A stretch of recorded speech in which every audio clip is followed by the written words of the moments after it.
नमस्कार, मी साक्षी पांचाळ न्यूज अनकटमध्ये तुम्हा सर्वांचं स्वागत करते। या बातमीपत्रात आढावा घेणार आहोत टॉप 10 घडामोडींचा।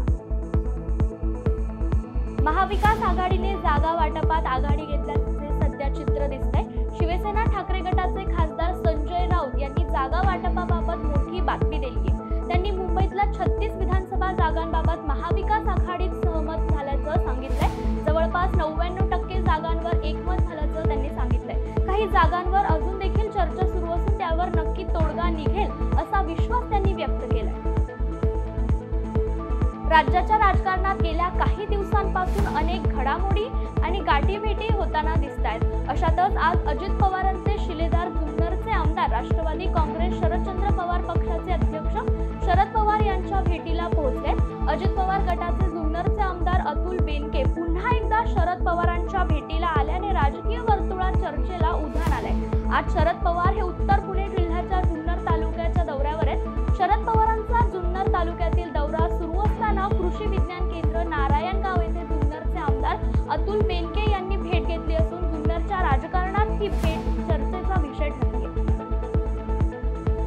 महाराष्ट्र राज्यात सध्या असं एकही क्षेत्र उरलं नाही ज्यामध्ये भ्रष्टाचार झालेला नाही। रस्ते बांधणी प्रकल्पात महायुतीशी संबंधित असलेल्या लोकांना बाधित दाखवून सुमारे 4 वेळा नुकसान भरपाई दिल्याचं प्रकरण मारुती सुखदेव माने या शेतकऱ्याने उघडकीस आणले। ज्या लोकांना साधारणपणे 5 ते 10 लाख रुपये नुकसान भरपाई देणं शासकीय नियमानुसार देणं योग्य होतं, त्यांना 4 वेळा कोट्यावधी रुपयांची रकमेची खैरात वाटण्यात आलेली आहे। विशेष म्हणजे ज्यांची महसूल दफ्तरी कुठेही नोंद नाही अशा लोकांनाही बाधित असल्याचं दाखवून नुकसान भरपाई दिले असा आरोप राष्ट्रवादी शरदचंद्र पवार गटाचे आमदार जितेंद्र आव्हाड यांनी केलाय।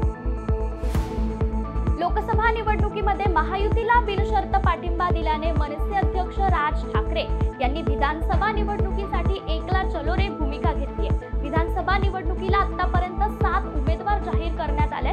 दरम्यान मनसे अध्यक्ष राज ठाकरे यांनी मुख्यमंत्री एकनाथ शिंदे आणि उपमुख्यमंत्री देवेंद्र फडणवीस यांच्या विरोधातही दंड थोपटताना उमेदवार देण्याची घोषणा केली आहे। राज्यात महाविकास आघाडी आणि महायुतीचे राजकारण सर्वांनीच पाहिलं असून ही परिस्थिती मनसेसाठी पोषक आहे। आम्ही सुमारे 250 जागांवर निवडणूक लढणार आहोत। यामध्ये मुख्यमंत्री एकनाथ शिंदे आणि उपमुख्यमंत्री देवेंद्र फडणवीस यांच्या विरोधात उमेदवार देणार असल्याची घोषणा राज ठाकरे यांनी नागपूर येथील पत्रकार परिषदेत केली। आमची महाविकास आघाडीची सत्ता नाना पटोले यांच्यामुळेच गेली।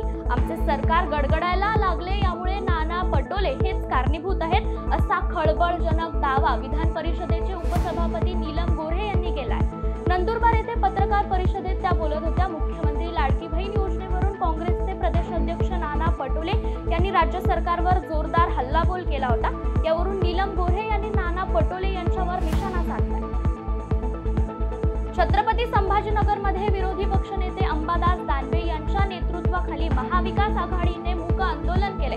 सरकार निष्क्रिय आहे। महिलांवरती राज्यात अत्याचार होत असताना सरकार बघायची भूमिका घेत असून गृहमंत्र्यांनी राजीनामा दिला पाहिजे अशी मागणी यावेळी आघाडीकडून करण्यात आली आहे। या प्रकरणी मुख्यमंत्री राजकारण करत असून चिमुकल्यांना न्याय देऊ शकत नसेल तर सरकारने राजीनामा द्यावा असा हल्लाबोल यावेळी दानवेंनी केला। जी घटना घडली ती अतिशय दुर्दैवी आहे। बिलकुल आम्ही हा निषेध आहे। काळे कपडे घालून काळ्या फिती बांधून तोंडाला काळं पट्टी बांधून हा निषेध आम्ही व्यक्त करतोय। कारण हे सरकार महिला मुलीवरील अत्याचार थांबवू शकलेलं नाही। काळ्या घटना दररोज या महाराष्ट्रात घडतात आणि म्हणून आम्ही इथं एक रीतसर शांततेत बसून आंदोलन करतोय। मात्र दुसरीकडे तुमच्या समोरही आंदोलन केलं जातं, ज्यांचं सरकार आहे तेही आंदोलन करतात। मला असं वाटतं त्यांनी इथं येऊन बसलं असतं चाललं असतं, काही अडचण नव्हती। असं विशेष जर त्याच घटनेसाठी तर इथं यायला पाहिजे होतं, काय प्रॉब्लेम नाही, वेगळं करायची काही गरज नव्हती। एकीकडे अन्याय होतोय मात्र सरकार त्यावर बोलायला तयार नाही, फक्त म्हणतं आम्ही कारवाई करतोय। यातून खरंच कारवाई होती का? म्हणून तर आंदोलन करतोय आम्ही। सरकार कारवाई करू शकत नाही, सरकार सक्षम नाही, म्हणूनच आम्ही इथं बसतोय। पृथ्वीराज चव्हाण यांनी मंत्र्यांचा राजीनामा मागितला होता। सरकारचा राजीनामा पाहिजे, नुसतं गृहमंत्र्याचा नाही, पूर्ण सरकारचा राजीनामा पाहिजे। बरं, ही लढाई किती दिवस सुरू राहणार? कारण कंटिन्यू राहणार, न्याय मिळेल पण लढाई सुरू राहणार। सरकारने 30 सप्टेंबरच्या आत शेतकऱ्यांना कर्जमुक्त करावे। कर्जमुक्ती कशी होत नाही हे पाहतो असा नवा अल्टिमेट